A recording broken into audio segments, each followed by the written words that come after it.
पाकिस्तान तहरीक इंसाफ इसके ऊपर काफ़ी नाराज़ होगी। DGISPR को तरक्की दे दी गई है। साने 10 मई है, इसको याद रखा जाएगा। बुनियादें हिला के रख दी गई। इससे बड़ी शर्म का कोई मुकाम नहीं है। अमेरिका आए ना तो अमेरिकी साजिश। जजेस को यहाँ कोई आज़ादी हासिल नहीं है। सारी चीज़ें रिकॉर्ड हो रही हैं और हम कैदी बने हुए हैं। पाकिस्तान तहरीक इंसाफ और मुस्लिम लीग नून ने आपस में गठजोड़ कर लिया है पीपल्स पार्टी के खिलाफ। खुदा के लिए जियो वालों, थोड़े से पैसे वाले बिठा लो, तानू आदत पैगी है मुफ्त बंदे बिठान दी।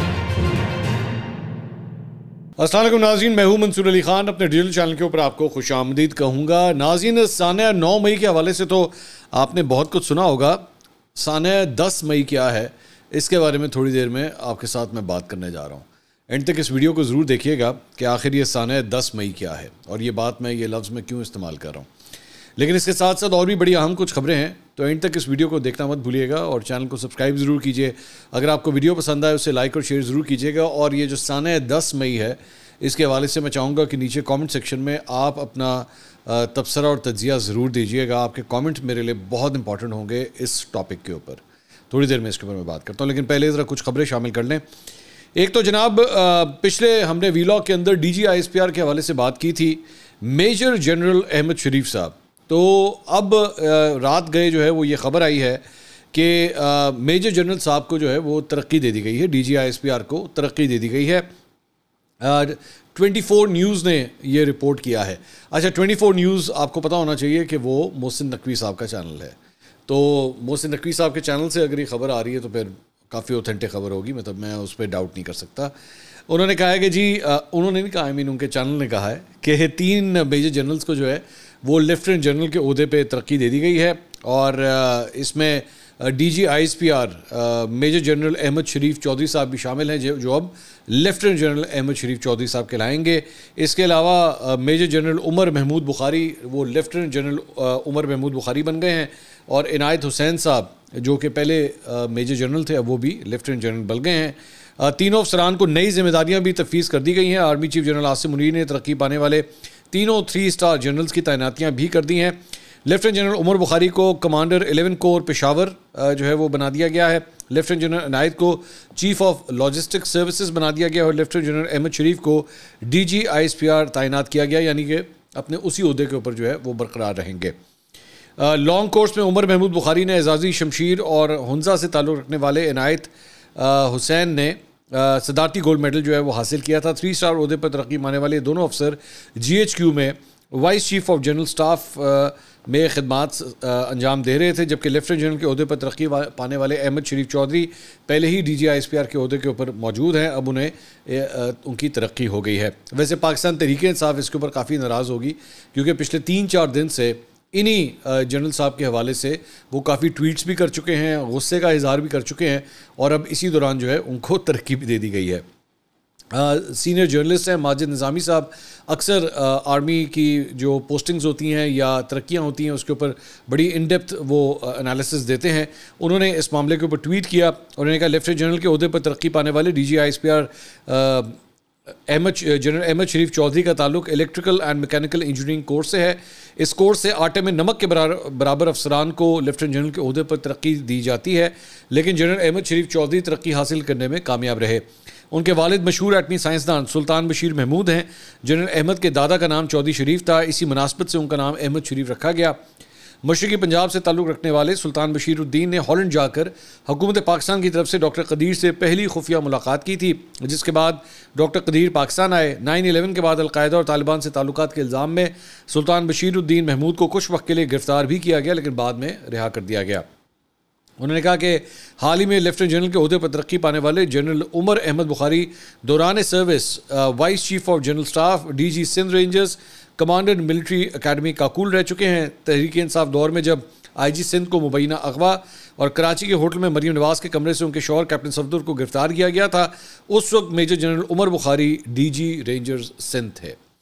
और आखिर में उन्होंने कहा जी, कोर कमांडर मंगला तैनात होने वाले लेफ्टिनेंट जनरल नुमान ज़करिया इससे पहले chief of logistic staff DG military operations और कमांडिंग ऑफिसर वजीरिस्तान रह चुके हैं। काबिल जिक्र बात यह है कि नवंबर 2025 की सीनियरिटी लिस्ट में वो chairman joint chief of staff committee और आर्मी चीफ के ओहदे के लिए अहम नाम होंगे। अगर मौजूदा army chief general Asim Munir को एक्सटेंशन दी गई, तब भी general Noman Zakaria chairman joint chief of staff committee के लिए तस्वुर किए जाएंगे। तो बड़ी अहम जो है वो शख्सियत हैं और आने वाले साल के अंदर जो है जो अगला साल होगा उसके अंदर उनकी तैनाती भी हो सकती है अहम ओहदे के ऊपर। दूसरी बात ये, पाकिस्तान तहरीक इंसाफ की कोर कमेटी ने जनाब अपना इजलास मुनक्किद किया और उसके बाद अपना एलामिया जारी किया है। फरमाते हैं कि जनाब पाकिस्तान तहरीक इंसाफ की कोर कमेटी की जानिब से 9 मई के फॉल्स फ्लैग ऑपरेशन की आड़ में मुल्क की सबसे बड़ी सियासी और करोड़ों पाकिस्तानियों की नुमाइंदा जमात के खिलाफ रियासती वसाइल से बरपा किया गया झूठा, जहरीला, गुमराहकुन और बेबुनियाद प्रोपेगेंडा मुस्तरद। अब DGISPR, वही DGISPR जिनको तरक्की दी गई है, DGISPR की हालिया प्रेस कॉन्फ्रेंस गैर आइनी, गैर कानूनी इख्तियारात से तजावुज़ और तजादात का मजमू और अफवाज पाकिस्तान की साख और आइनी किरदार के लिए नहायत मनफी असरात की हामिल करार देकर मुस्तरद। तो जिस DGISPR की प्रेस कॉन्फ्रेंस को उन्होंने मुस्तरद किया है उन्हीं की तरक्की हुई है। उन्होंने कहा कि DGISPR की जानिब से करोड़ों पाकिस्तानियों की नुमाइंदा सियासी जमात को इंतशारी गिरोह करार देकर माफ़ी का मुतालबा भी मुतफ़िक़ा तौर पर मुस्तरद। पाकिस्तान तहरीक इंसाफ खुसूसन चेयरमैन इमरान खान ने तसलसल से 9 मई के फॉल्स फ्लैग ऑपरेशन की मजम्मत की और जलाओ घिराव, निहत्ते शहरियों के बेईमाना कत्ल समेत पुरतशद्दुद वाक़यात के ज़िम्मेदारों के तयन के लिए आला सतही अदालती तहकीकात का मुतालबा किया। कोर कमेटी तहरीक इंसाफ 9 मई 2023 के फॉल फ्लैग ऑपरेशन के खिलाफ मुल्क गिर पुरअमन एहतजाज को नंगे रियासती जबर फस्तायत से कुचलने और बुनियादी सियासी हकूक़ गस्ब करने की इंतजामी कोशिशों की शदीद मजम्मत, चादर और चारदीवारी के तक़द्दुस की पामाली, तहरीक इंसाफ के कायदीन और कारकुनान के घरों के गैर कानूनी मुहासरे और पुरअमन मुजाहिरीन पर तशद्दुद की भी शदीद मजम्मत। बाकी वो इसी तरह का उन्होंने जिक्र किया हुआ है। बहरहाल मतलब उन्होंने इस एलामिया के अंदर, कोर कमेटी ने भी अपने एलामिया के अंदर जो है इन्हीं DGISPR को टारगेट किया है। इसके अलावा जनाब अदलिया में मदाखलत के हवाले से सुप्रीम जुडिशल काउंसिल को ख़त भेजने वाले 6 जजों में से एक जज जस्टिस तारिक महमूद जहांगीरी ने एक मरतबा फिर कहा है कि जजों को आज़ादी हासिल नहीं है। District and session court Islamabad में तकरीब से खिताब करते हुए जज साहब ने कहा कि हम जज बनते हैं इज़्ज़त के लिए, वरना जजेस को यहाँ कोई आज़ादी हासिल नहीं है। यहाँ वकालत में बिल्कुल आज़ादी नहीं है, सारी चीज़ें रिकॉर्ड हो रही हैं और हम कैदी बने हुए हैं। इंसाफ देने पर लोग हमें दुआएं देते हैं जिसकी वजह से इज़्ज़त बाकी है। तो जज साहब ने एक दफ़ा फिर अपने उसी पॉइंट ऑफ व्यू को जो है दोहराया है। अच्छा, अब एक ये बड़ी इंटरेस्टिंग खबर है जो मैं अब आपके साथ शेयर करने अभी वो साने 10 मई के ऊपर मैं आता हूँ अभी, लेकिन पहले ज़रा इसके ऊपर बात कर लें। ये बड़ी ही इंटरेस्टिंग खबर है। बेसिकली मामला क्या है कि मुल्तान के अंदर NA 148 यहाँ पे ज़िमनी इलेक्शन होने जा रहा है। ये बेसिकली ज़िमनी इलेक्शन जो है वो यूसुफ रज़ा गिलानी साहब की ये सीट थी और तैमूर मलिक पाकिस्तान तहरीक इंसाफ के रहनुमा ने उनके अगेंस्ट ये इलेक्शन लड़ा था। हार गए थे ये election, even though Taimur Malik का ये कहना था कि उनके साथ ज़्यादती हुई है और यूसुफ रज़ा गिलानी साहब जो हैं वो धांधली के ज़रिए, इल्ज़ाम उनका ये है कि वो धांधली के ज़रिए जीते हैं। तो बाद में यूसुफ रज़ा गिलानी साहब जो हैं वो चूँकि चले गए सेनेट में और सेनेट के चेयरमैन भी मुंतखब हो गए, तो उनकी कौमी असम्बली की सीट जो है वो खाली हो गई। तो इसलिए अब वहाँ पे ज़िमनी इलेक्शन हो रहे हैं और पाकिस्तान तहरीक इंसाफ के जो यहाँ पे उम्मीदवार हैं तैमूर मलिक साहब, जो कि एक्चुअली शाह महमूद कुरैशी साहब के वकील भी हैं, तो वो यहाँ पे ज़िमनी इलेक्शन लड़ रहे हैं दोबारा। और इस मरतबा उनका जो मुकाबला है वो है इनके बेटे यूसुफ रज़ा गिलानी साहब के बेटे के ख़िलाफ़ जो है वो ये इलेक्शन लड़ रहे हैं। अच्छा, अब इसमें इंटरेस्टिंग बात यह है कि मुल्तान के अंदर, इनके इस हलके के अंदर एक पोस्टर जो है वो लगे हैं हर जगह, जहाँ पे एक ही तस्वीर के ऊपर इमरान खान साहब और नवाज शरीफ दोनों की तस्वीर है। दोनों की तस्वीर है कि जनाब पाकिस्तान तहरीक इंसाफ और मुस्लिम लीग नून ने जैसे आपस में गठजोड़ कर लिया है पीपल्स पार्टी के ख़िलाफ़, कि जी पीपल्स पार्टी के ख़िलाफ़। और अली मूसा गिलानी जो पाकिस्तान पीपल्स पार्टी से ताल्लुक़ रखते हैं और यूसुफ रज़ा गिलानी साहब के बेटे भी हैं और कासिम गिलानी जो यहाँ पे इलेक्शन लड़ रहे हैं उनके भाई भी हैं, तो उन्होंने इस तस्वीर को ट्वीट किया। उन्होंने कहा सिर्फ आवाम को बेवकूफ़ और नफ़रतें फैलाने के लिए PTI कहती है किसी से बात नहीं होगी। अब वोट के लिए मियाँ साहब की तस्वीरें भी लगा दी इमरान के साथ। तमाम PTI वाले आइंदा गाली देने से पहले ये देख लें। तो ये तस्वीर है जो आप स्क्रीन के ऊपर देख रहे हैं। बाद में जो है वो बैरिस्टर तैमूर मलिक साहब जो कि PTI के एक्चुअली कैंडिडेट हैं, उन्होंने पूरा एक वीडियो बयान जो है जारी किया, उनके ट्विटर फीड पे भी मौजूद है, जिसमें उन्होंने कहा कि जनाब हमारा इन बैनर्स के साथ जो है किसी किस्म का कोई ताल्लुक़ नहीं है, ये किसी और ने लगा दिए हैं। ये तो हो ही नहीं सकता कि नून लीग और PTI जो है वो इकट्ठे मिल के इलेक्शन लड़ें, ये नामुमकिन बात है। हमने फिर ज़रा थोड़े से अपने कबूतर भेजे, हमने कहा ज़रा बैकग्राउंड इसका पता कराएँ कि भाई ये है क्या। तो कहानी ये निकली है कि बेसिकली मुस्लिम लीग नून और पीपल्स पार्टी में इस हल्के के ज़िमनी इलेक्शन को लेके सीट एडजस्टमेंट हो चुकी है, आपस में मुकबका हो चुका है। तो नून लीग ने अपना कोई कैंडिडेट ही खड़ा नहीं किया यहाँ पे इस हल्के में कैंडिडेट ही खड़ा नहीं किया। बेसिकली ऊपर वाली सतह के ऊपर जो है वो ये फैसला हो चुका कि जनाब नून लीग अपना बंदा यहाँ पे खड़ा नहीं करेगी, तो नून लीग ने कोई टिकट ही जारी नहीं किया। लेकिन यहाँ पे नून लीग के ही जो कैंडिडेट हैं या इस यहाँ के सियासत से ताल्लुक़ रखते हैं, सिकंदर हयात बोसन साहब, जिनका एक्चुअली नून लीग से ताल्लुक़ है, उन्होंने क्या किया कि उन्होंने अंदर खाते जो है वो गिलानी ख़ानदान को सपोर्ट करने का फ़ैसला कर लिया। अब बोसन साहब चूँकि वो ख़ुद सपोर्ट कर रहे हैं, तो उनकी तरफ से या उनकी सपोर्ट की वजह से जो बैनर बने या पोस्टर बने उसमें उनकी अपनी तस्वीरें तो थी, साथ नवाज शरीफ और इमरान खान की तस्वीरें भी इकट्ठी हो गई। ये बेसिकली मतलब लोकल सतह के ऊपर जो है ये लोकल पॉलिटिक्स का चक्कर है। ये कोई नेशनल लेवल के ऊपर कोई तय नहीं हुआ था कि नून लीग और पीटीआई आपस में इकट्ठे होंगे।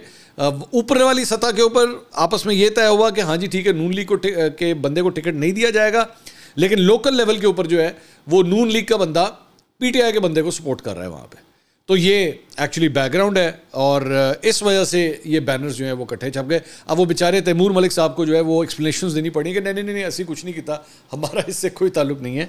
लेकिन दर हकीकत वो ये हो रहा है कि उनका ग्रुप एक्चुअली उनको सपोर्ट कर रहा है, ये चक्कर है।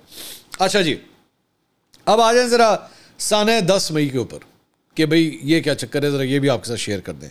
भाई बात ये है कि साने 9 मई जो है वो तो हुआ था कोर कमांडर हाउस और फ़ौज की इंस्टॉलेशंस को जिस तरह निशाना बनाया गया।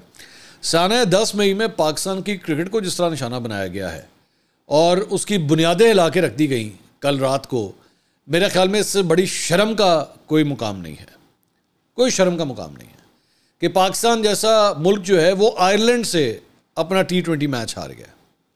और दूसरी बात ये, मुझे जो ज़्यादा अफसोस हो रहा था वो ये था कि ये भी नहीं कि कोई रोटेशन पॉलिसी चल रही है, ठीक है। मतलब यहाँ पे आपने अपनी फुल फ्लैश टीम खिलाई है, फुल फ्लैश टीम, एक्सपीरियंस लड़के, बाबर आजम, वो रिजवान, फ़खर जमान, इफ्तिखार, शाहीन अफरीदी, इमाद वसीम, नसीम शाह, ये सारे आपके मंजे हुए खिलाड़ी हैं। इससे पहले आयरलैंड से जब आप एक दफ़ा हारे थे ना, तो बॉब बूमर इस दुनिया से चले गए थे, उसके बाद बॉब बूमर इस दुनिया को छोड़ गए थे। लेकिन इसके बाद मेरा ख्याल में अगर किसी चीज़ की रुखसत हुई है ना इस साने 10 मई को, तो मेरा ख्याल में पाकिस्तान क्रिकेट टीम की रही सही जो इज्जत थी ना वो रुखसत हो गई। रात को जिस बुझे हुए दिल के साथ और गुस्से के साथ, मुझे समझ नहीं आ रहा था कि मैं मैं कुछ कहने लगा था, मेरे यहाँ तक वो लफ्ज़ आ गया था, मैं वापस उसको मैं दबा गया हूँ कि इनके ऊपर गुस्सा बंदा ज़्यादा करे या शर्म ज़्यादा महसूस करे या रोए इनके लिए, क्या करें इनके लिए। और मतलब उस ज़्यादा अफसोस की बात पता क्या है, वो ये है कि आगे होने लगा है वर्ल्ड कप, तो खौफ आता है कि कहीं ये ना हो कि जब ये वहाँ पे जाके हारें और बेड़ा, और वहाँ पे आपका इंडिया के साथ भी मैच है, ये वहाँ पे जाके हारें तो वहाँ पे भी साडा कप्तान होते खड़ा होकर कहते जनाब अमेरिका आए ना तो अमेरिकी साजिश है, और भी एक साइफर कट मारे एलो ऐ हो गया जी। तो बराए मेहरबानी, ये मेरी समझ से बाहर है, पहले कप्तान बदले, मतलब वो कप्तान जो है वो चेंज किया, वो तब भी बेड़ा गर्क हो गया, फिर असली कप्तान बदलिया कि जी अब यहाँ पे दोबारा कप्तान जो है वो बदल दें कि शायद कोई गैरत आ जाए। लेकिन न्यूजीलैंड से भी मर के जाके हमने अपनी सीरीज़ जो है बराबर की। वो न्यूजीलैंड से आपने पाकिस्तान के अंदर जब बैठ के सीरीज़ बराबर की थी ना, मुझे उधर ही शक हो गया था, अल्लाह उन खैर ही करे। लेकिन ये नहीं पता था कि जनाब कहानी यहाँ तक आ गई हुई है कि आयरलैंड जैसे मुल्क से भी हार जाएंगे। शर्म का मुकाम है, शर्म का मुकाम। वो मैं आज़म खान साहब को मैं देख रहा था, वो मतलब वो 2 गेंदें उन्होंने खेली और माशाल्लाह 0 पे आउट होके आ गए। मुझे नहीं समझ आ रही आज़म खान साहब को आपने कितने साल खिलानी है क्रिकेट, कितना मौका देना है। मतलब पूरी दुनिया के अंदर मेरे ख्याल में ऐसा अनफिट प्लेयर आपको नहीं मिलेगा। ठीक है बहुत अच्छा खेलते होंगे पाइन, अगर तो ये क्राइटेरिया ना, आप यकीन करें मैं आपको इस तरह का 150 प्लेयर पाकिस्तान में निकाल के दिखा दूंगा कि अगर आपने किसी को इतने चांस देने ना, तो इतने चांस देने के बाद वो एक आधे मैच में तो क्लिक कर ही जाएगा। ये मैं आपको शर्तिया कह सकता हूं कि इन जैसे 150 प्लेयर और निकाल के मैं दे सकता हूं। लेकिन इतना अनफिट प्लेयर, मेरा ख्याल में आप देख लीजिएगा अमेरिका में ये जब होगा ना आपका वर्ल्ड कप होगा, तमाम टीमों में कोई इतना अनफिट प्लेयर नहीं होगा, ये मुझसे आप शर्त लगा लीजिएगा। लेकिन ये पाकिस्तान ही है जहां पे आप फिर भी ऐसे खिलाड़ी को खिला लेते हैं जो इतना अनफिट है। और आप दिए जा रहे हैं, चांस पे चांस दिए जा रहे हैं, चांस पे चांस दिए जा रहे हैं कि चाहे हुन तक कर लेगा, हुन तक कर लेगा, हुन ऐत की तक कर लेगा।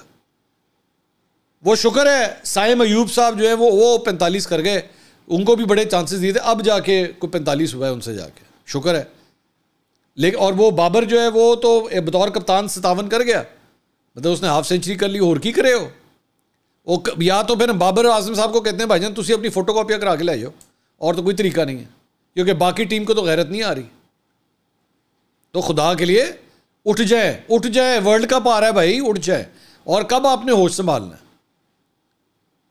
तो ये वो साने 10 में ही है, इसको याद रखा जाएगा। पाकिस्तान की क्रिकेट में पहली दफ़ा शर्म आनी चाहिए, पहली दफ़ा आपको T20 क्रिकेट में आयरलैंड ने भी हरा दिया है, अफगानिस्तान से भी हार चुके हैं, अब आयरलैंड ने भी हरा दिया है।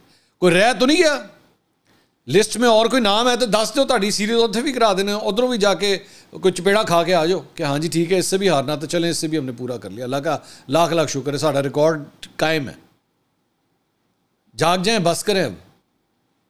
मैं बहुत यकीन करें, मैं हमेशा ना अपने क्रिकेटर्स का बहुत लिहाज करता हूँ। बड़े बड़े जब लोग इन पर तंकीद कर रहे होते हैं ना, मैं फिर भी कहता हूँ ना यार ना करो, साढ़े बच्चे है ने 11 मुंडे है ने, खेडन दे इन्होंने, ना करो इन्होंने। लेकिन रात को ना हद ही हो गई थी, हद ही होगी। और वो जिस किस्म के ग्राउंड में मैच था ना, मुझे ये यकीन करें इस तरह लग रहा था जैसे वो ना कुछ शेखुपुरा के अंदर कोई छोटी सी ग्राउंड में मैच हो रहा है। उनका स्टेडियम भी ठीक नहीं है, मतलब वो कोई प्रॉपर स्टेडियम में भी मैच नहीं हो रहा था। और वो जिस तरह हमारी टीम खेल रही थी, वो वाकई लग रहा था जैसे कोई छोटी सी क्लब की टीम भेजी हुई हमने यहाँ से, वो इसी तरह ही खेल रहे थे। इसके अलावा कुछ और खबरें भी भाईजान शामिल करते हैं। मैंने बोलना शुरू किया ना तो मैं अगले 15 मिनट हो रहे ऐसे बोलना रहूँगा। साबिर शाकिर साहब ने, जनाब ज़रा सियासत की तरफ वापस आते हैं, साबिर शाकिर साहब ने ट्वीट किया है। मैं चाहूँगा ये जो साने 10 में ही है ना, इसके ऊपर ज़रा लिखिएगा नीचे। मैं चाहता हूँ ज़रा आप भी कमेंट करें, आप भी ज़रा लिखिएगा कैसा महसूस किया आयरलैंड से हारने के बाद। सियासत पे वापस आए, साबिर शाकिर साहब ने रात को ट्वीट किया, जनाब कासिम सूरी बाहिफाजत बरतानिया पहुँच गए हैं, फिल वक्त इतना ही। तो कासिम सूरी साहब मतलब बाहिफाजत से क्या मुराद, मतलब वो डर था किसी बात का कि वो नहीं खैरियत से पहुंच सकेंगे, मुझे नहीं समझ आई। चलें अल्लाह उनको मतलब अपनी हिफाजत में रखे, खैर खैरियत से रखे। वो वापस पहुंच गए हैं। वही कासिम सूरी साहब हैं जिन्होंने तरीके एतमाद का वो सारा पाड़ पूड़ के फेंक दिया था कि जाओ मैं नहीं मानता, ये वही कासिम सूरी साहब है। चलें ठीक है, अच्छा हुआ पहुँच गए। अच्छा, एक और बड़ी इंटरेस्टिंग कल की खबर हुई थी, वो मैं उस पर पिछले व्लॉग में बात करना भूल गया। वो हुआ था लाहौर हाई कोर्ट ने पंजाब हुकूमत को तालिब इल्मों को इलेक्ट्रिक बाइक्स देने से रोकते हुए जो है वो तफसीलात तलब कर लिए। ये मरियम नवाज साहबा ने जो है वो अनाउंस किया था कि जी तालिब इल्मों के दरमियान को जो है वो इलेक्ट्रिक बाइक्स दी जाएंगी और ताकि इसको जो है प्रमोट किया जाए। जस्टिस शाहिद करीम साहब हैं, उनकी अदालत के अंदर ये मामला लगा हुआ था स्मॉग तदारुक के हवाले से। उन्होंने शहर में जश्न बहारां के हवाले से लाइटें लगाने पर नाराज़गी का इजहार किया और रिमार्क्स दिए कि अगर लाइट्स की जगह पौधे लगाते तो माहौल को फ़ायदा होता। अजीब व गरीब लाइट्स लगाकर अवाम पैसा ज़ाया किया गया। दौरान समाअत जज साहब ने पंजाब हुकूमत को 13 मई तक तालिब इल्मों को इलेक्ट्रिक बाइक्स देने से रोक दिया और इलेक्ट्रिक बाइक्स की कुरान अंदाजी अदालती हुक्म से मशरूत कर दी। जस्टिस जज साहब ने रिमार्क्स दिए कि बताया जाए किन किन शहरों में कितनी इलेक्ट्रिक बाइक्स दी जा रही हैं, मुकम्मल तफसीलात फराहम की। अच्छा, ये खबर बेसिकली जियो की है, लेकिन माशाल्लाह जियो का यार रिपोर्टर, मैं ये सामने ये आप देखिएगा, ये जियो की खबर है। वो इतना को शहजादा है जिसने भी ये खबर बनाई हुई है, उसने इलेक्ट्रिक बाइक्स को ना इलेक्ट्रॉनिक बाइक्स बना दिया। ये इलेक्ट्रिक बाइक्स है, ये बिजली से चलती हैं, ये इलेक्ट्रॉनिक्स नहीं है। इलेक्ट्रॉनिक्स जो होता है एदे स्पीकर नहीं लगे पाए, एदे डेक नहीं लगना, या इसकी सामने स्क्रीन के ऊपर जो है ना वो जियो टीवी नहीं चलेगा, वो इलेक्ट्रॉनिक्स कहलाती हैं। ये इलेक्ट्रिक बाइक्स है। खुदा के लिए जियो वालों, अगर किसी कॉपी एडिटर को बिठाते हो तो थोड़े से पैसे वाले बिठा लो, तानू आदत पैगी ये मुफ्त बंदे बिठान दी कि बस इंटर्न से हम बैठ के काम करा लें तो साडा काम हो जाए, सानू पैसे ना खर्च करने पे। मैं जानता हूँ आपके दफ्तर में क्या किस किस्म का माहौल है, मैं जानता हूँ, मैंने 6 साल काम किया है। इलेक्ट्रॉनिक बाइक नहीं होती, इलेक्ट्रिक बाइक होती है, बराए मेहरबानी।